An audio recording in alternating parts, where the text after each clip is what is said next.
Uh,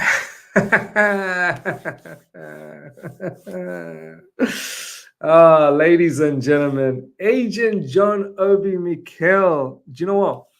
I wasn't really thinking about Osimhen or any strikers. I'm more focused on who we have right now, and I wanted to see how this situation pans out up until January, and then we'll focus on whether we need a striker or not. I think, look, it's quite obvious that the striking department is lacking, and there's been a lot of conversation that we need a striker. But this is the first time I'm actually getting a bit excited, and it's because of Agent John Obi Mikel. Let's go!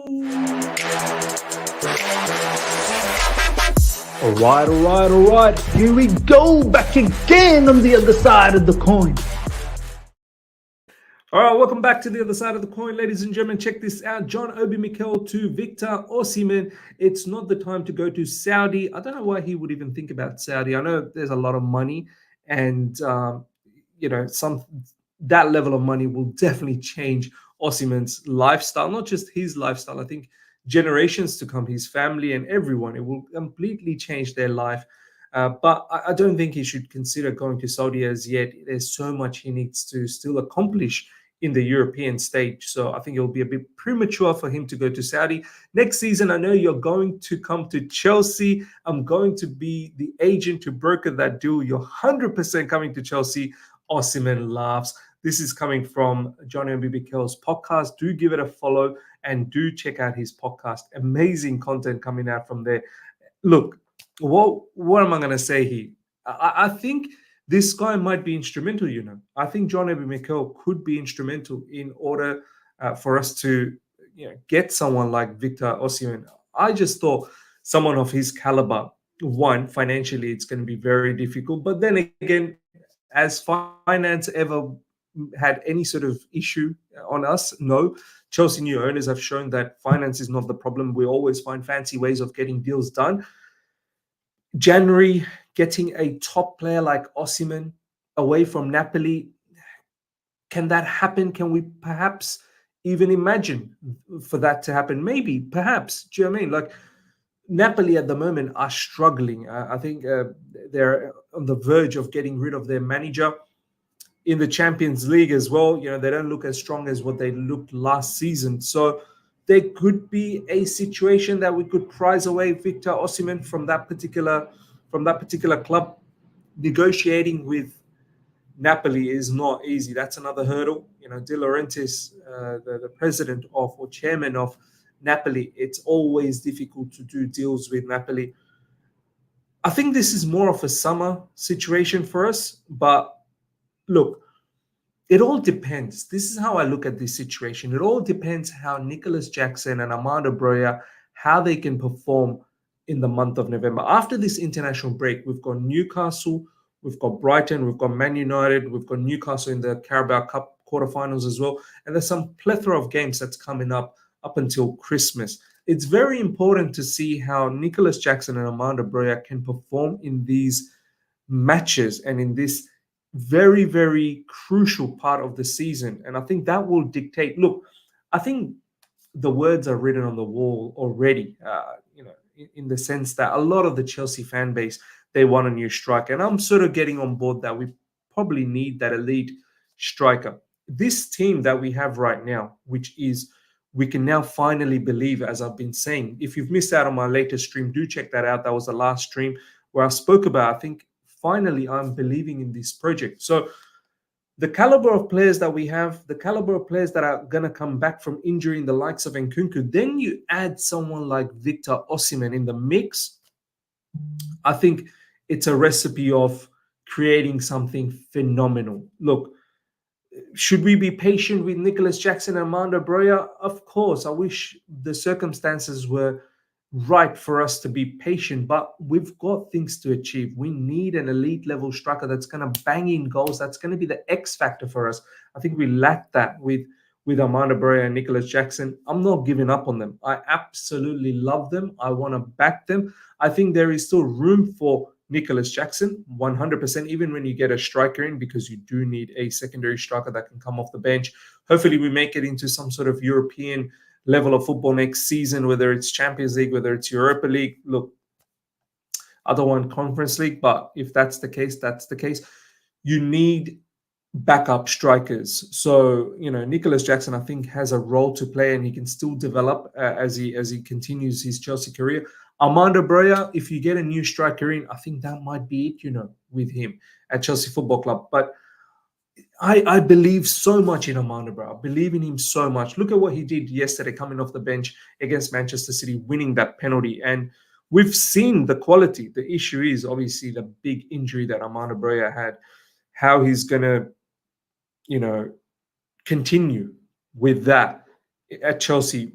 There's a huge question mark. So look, John Obi Mikel, ladies and gentlemen, I wouldn't put it past him. What I like about this situation, ladies and gentlemen, is that I love how all of these ex-players, we created some fantastic, amazing players that have some strong bond with the football club. These legends, Mikel, JT, Lampard, like so many more, Didier Drogba, Peter Cech, like all of these players, they have some strong connection with Chelsea. Ashley Cole, they consistently and constantly keep coming back, and they've got that love for this club so much, and I wouldn't put it past it. I think John Obi Mikel is pretty close to Victor Osimhen, obviously Nigerian countryman, and I'm pretty sure John Obi Mikel will put in some fine words and try and broker this deal. He'll make some money out of it as well. At the same time, he can help out Chelsea Football Club.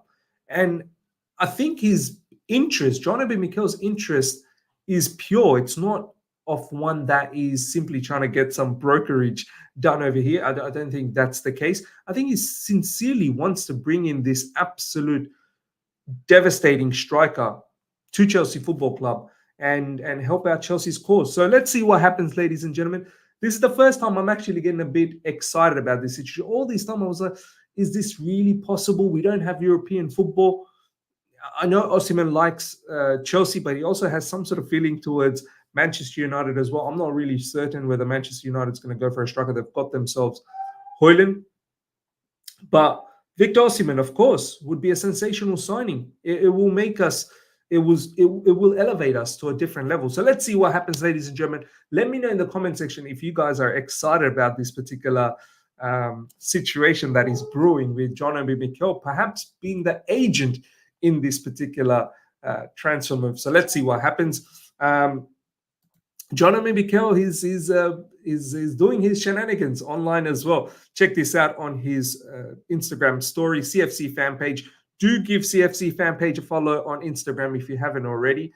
CFC fan page basically took this particular picture of Mikel and Victor Osimhen, and he then went on to write, "Get the job done," and tagged Mikel, John Obi Mikel, and then John Obi Mikel actually put that on his story, so which is great to see. So maybe there is something there. Maybe there's something there. More striker news, ladies and gentlemen.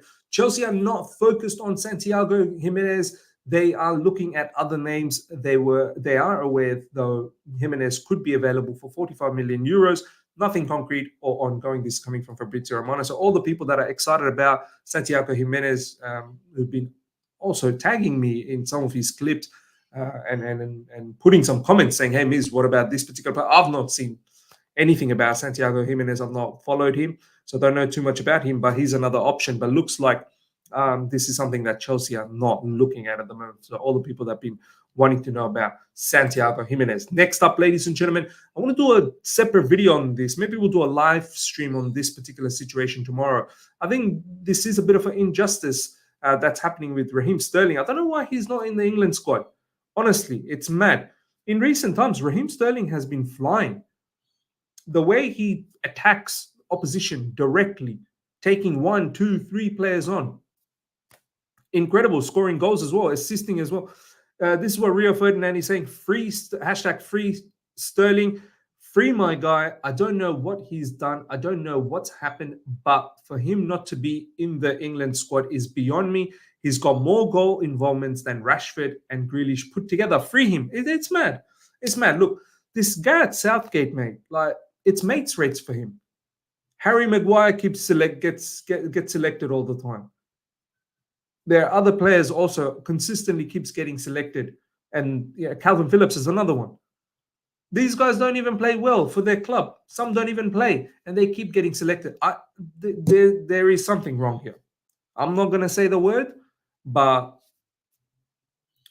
there is some form of discrimination here. Because how is Sterling not in the England squad? And I know us Chelsea fans, we are excited that, okay, this brother doesn't get to go to international scene.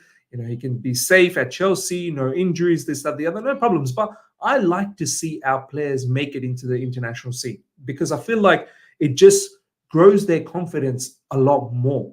Knowing that they've been performing well in the club scene, then getting the opportunity in the international scene, they just grow. They just grow a lot more, and that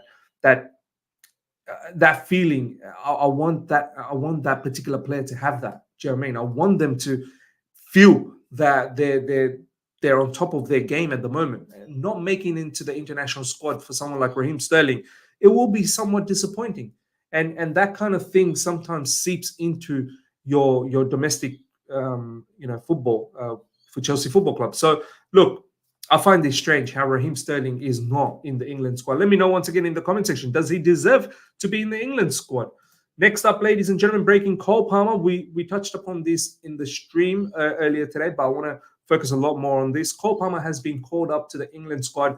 Honestly, kudos to him. This is sensational news. This is what happens when you've worked hard, when you've performed well. He's not put a foot wrong since he's come to Chelsea Football Club. He's become one of the most important players for us from a creative nature, from a goal-scoring nature. He takes out penalties. He's banging in the penalties. His footballing IQ is incredible. He gives us that X factor going forward. So I love this, man. There was yesterday when he took the penalty, famous commentary from Peter Drury. I think he said, the City's boy has become Chelsea's man. So this is fantastic. And that's exactly what has happened. I feel that he has become a man at Chelsea. And I hope it continues like that. And kudos to him to make it into the England squad. Fully deserved. Absolutely fully deserved. And once again, as I said, making it into the international scene, watch him come back to Chelsea. Hopefully, Touchwood doesn't get injured, stays fit, comes back to Chelsea. I'm telling you, his confidence is going to skyrocket.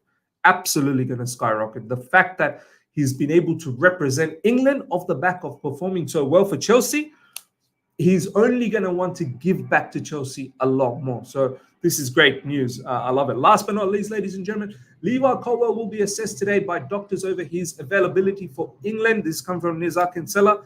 I hope Levi Colwill is fine. Obviously, he wasn't in the squad against Manchester City. Do you know what? Levi Colwill, we need to be a bit careful as to what we're doing with him. I fully rate him. I'm not one of those guys who are going to go out of sight, out of mind situation. No, I fell for that trick before many a times. Reece James is a clear example. We can see how important Reece James is, right? Sometimes we forget when he's injured, but this brother is very important. We'll talk about that in a different stream. But Levi Colwill as well, for me, very important player. But I don't think he's a fullback. Definitely don't think he's a left back.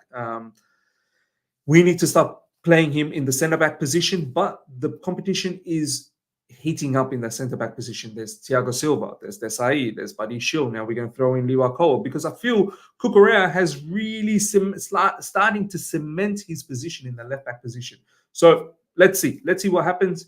Hopefully this brother can come back strong. And once again, no more complacency.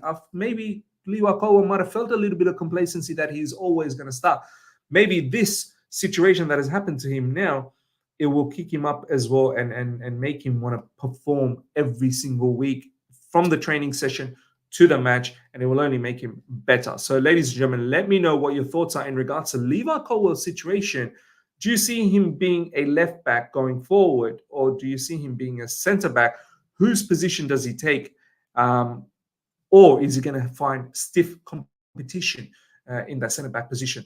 Hope you guys have enjoyed this. Smash the like button if you're here for the first time. Subscribe, hit the bell notification to stay in touch with all my content. I shall see you guys for a live stream tomorrow, whether it be before All You Can Eat Chelsea. It might be before All You Can Eat Chelsea or after All You Can Eat Chelsea. Will be approximately, I think, around 10 a.m. UK time. I might go live around 9:30 a.m. We'll see, or maybe we might go after. But stay tuned and make sure you subscribe to the channel. Until next time, everyone, take care and see ya.